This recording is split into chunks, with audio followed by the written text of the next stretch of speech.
So I went to the pawn shop looking for cop car stuff. I found an axe, AK megs, and a 9mm. I almost made it. But hey, an axe is an axe, and chicks dig it. All right, keys in. Focus. And she's dead. Well, so we also found a butter dish at the Goodwill because, well, when I go shopping, I get everything. Anyhow, good news. We're going to the power tour, and I'm all signed up, ready to go, and we're going to take the black and white Crown Vic.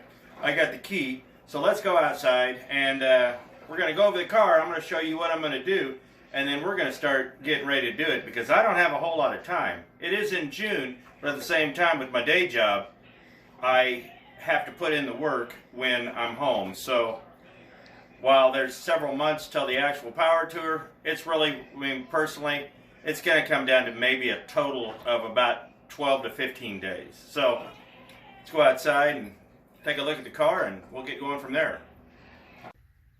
The car's been sitting for a month, so it's pretty dirty, so we're going to clean it here today real quick.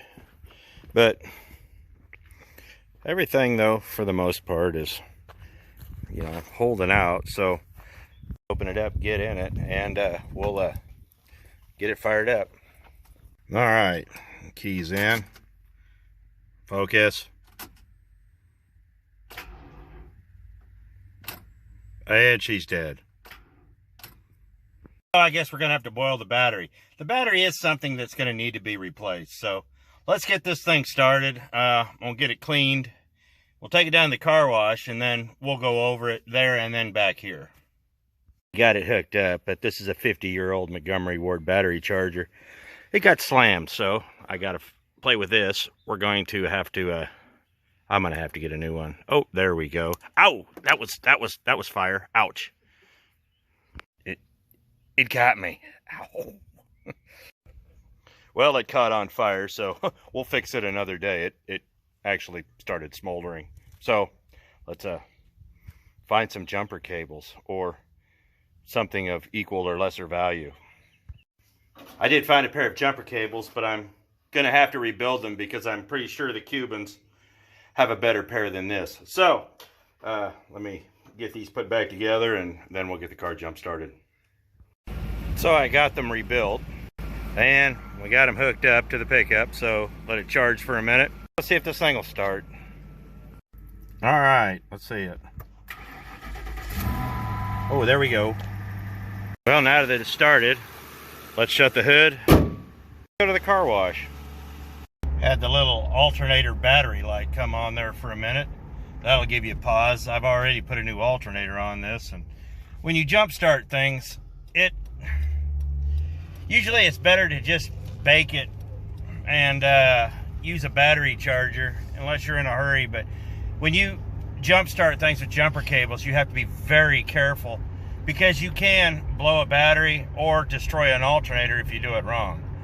So usually the less it's hooked up, the better. So let's get to the car wash.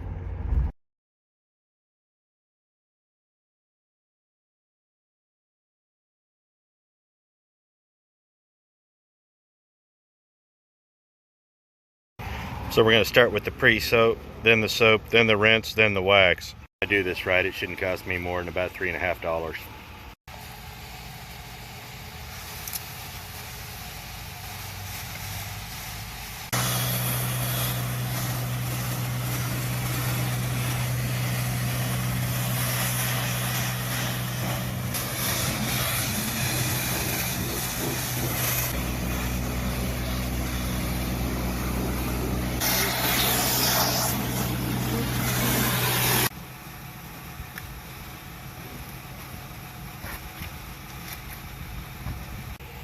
Little secret, if you actually foam your car down first with the wand instead of the hose, you can use the brush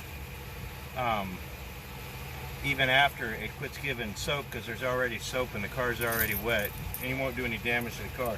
That's a little tip to get a little more out of your car wash. Use the soap on the wand first before you use the brush It'll save a little money.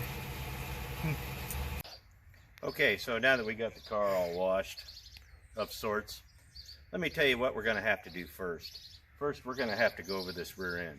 I'll get under there and show you what we need to do. But remember, when I made the last video about it, we were having some problem with some hopping.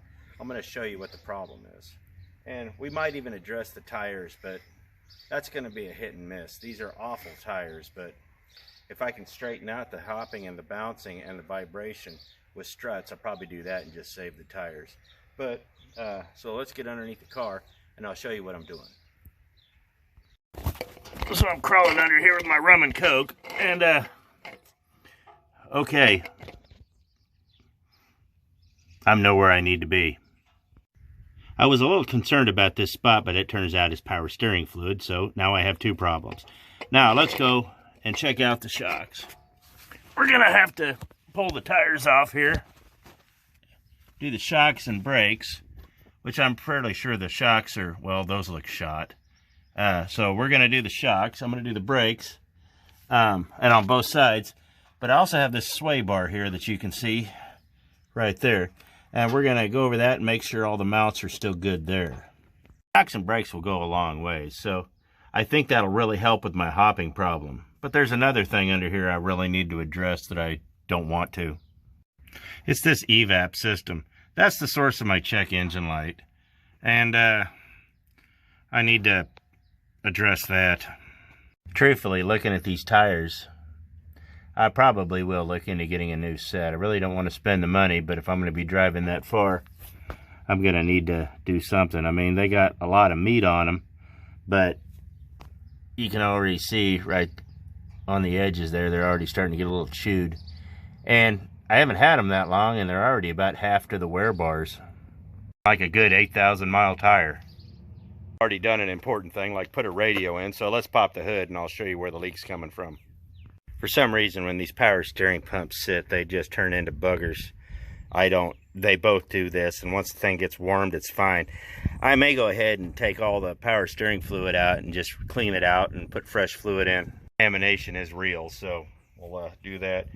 I'm not worried about the antifreeze. It actually looks really good. So we probably won't do a coolant flush, but an oil change will happen, and I will get a new battery for this. I mean, seriously, but I don't need to do that till I get ready to go. And the oil change, I'm not worried about that till, you know, I get ready to go. So I'm not gonna do that just yet. The struts up front are completely shot. This one is for sure. I actually jacked the car up and this one started leaking. So we're gonna do the brakes and the struts up front here. Oh yeah, you can actually see the bushing's gone on this one, so that'll get fixed for sure. That's probably part of my shake. But the tires are actually wearing pretty good. So both struts on both sides, I'll have to order those, and those will I'm gonna try to get them here in the next day or so. Okay, so now that we're just gonna do the basic suspension stuff on the car, and we see what's wrong. What else am I gonna do? Well, I'm gonna put a CB in it, and we're going to put an antenna on the trunk. And this being a police car, it's uniquely situated to do a lot of neat stuff. So let me show you. Start at the trunk and we'll move inside. Here on the trunk, we got these holes from where cops had the lights. But this hole right here on the inside is right here. And truthfully, it's big enough to where I can actually run a CB antenna through it. Or I can run it through this hole or this hole, depending on, well, I may have to run it through one of these, but I'll show you the fitting I got for that when the time comes. But we'll just basically run it out of here and then run it through the back seat under the floor, and it'll go right between the center column. As for this stuff, I'm going to have to figure out which wires are live and just cap them off, because it's quite literally is all still active stuff. Went out on a limb and I bought a gumdrop stud is what it's called, but basically it just screws into a hole, and a little plastic fitting and all that. It'll be watertight, and just mounts up from the bottom. I'm actually going to make a rubber gasket for this for both sides, so it'll tighten up nice. And then you just screw the antenna in on top of it, and that's going to go in the middle. With the hole, it should fit right in, so we'll see how that works, but hopefully I don't have to open that hole up any bigger because I don't want to cut any more holes on this car, but we'll find out. You know, I've had a little bit of trouble with the air conditioning, but I think I've got that ironed out, so I'll worry about that as we get closer. But everything seems to be running good, so let's go inside and yeah, there we go. Let's go inside and I'll show you what I'm doing in there. All right, so the first thing we're going to do is get rid of this. This has been disappointing. It does what it's supposed to do, but barely. It's not really even a good armrest.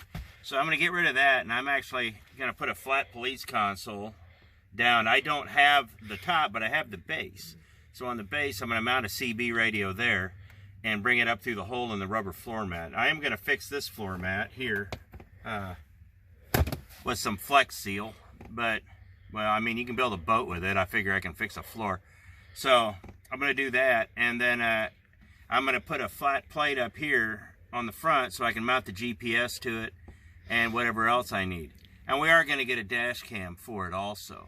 So that's what's going to go on the inside of this. So hopefully I can get a bunch more stuff in here soon and we can get that going. Unfortunately, I'm going to have to tear out all the seats again and pull up the floor so we can run the wires through there. I could trace some other wires back and I can get everything mounted up because the console does mount to the seat brackets, but the seat brackets mount to some, it's this whole cavalcade of insanity. So basically I got to tear everything out so I can run all the stuff through it. But it all comes apart pretty easy, so I'm not really too worried about that.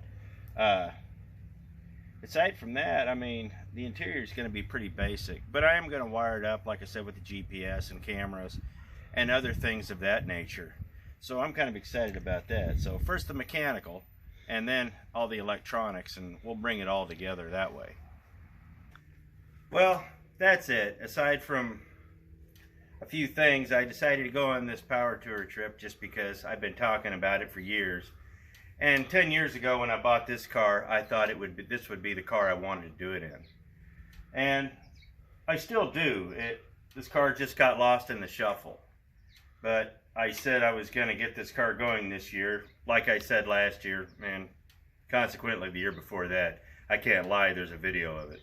So, that's what we're doing. So we're going to go on this little journey together, and I hope you like it. We're going to get the car going. I got to get, like I said, I got to get new struts on this, and shocks, brakes.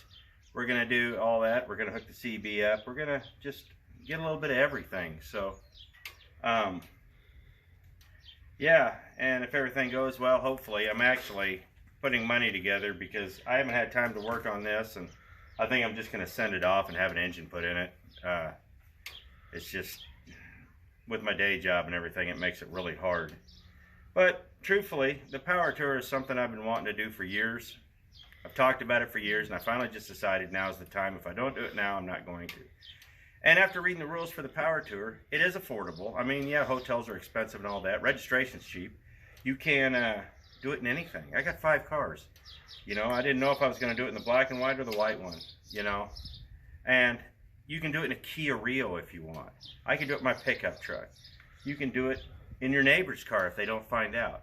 It's just, if you want to do it, just do it.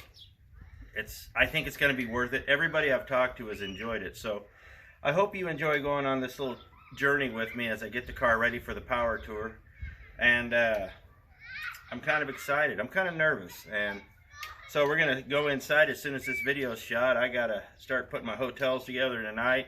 And I've also got to go to the auto parts store and start buying stuff. So, yeah, struts, shocks, brakes. I figure it's going to be about $1,500 to get the car going. But that's the cost of it. So, I appreciate it. Thanks for watching. Glad you're coming on this journey with me, and we'll see you next video. Did I mention I got an axe?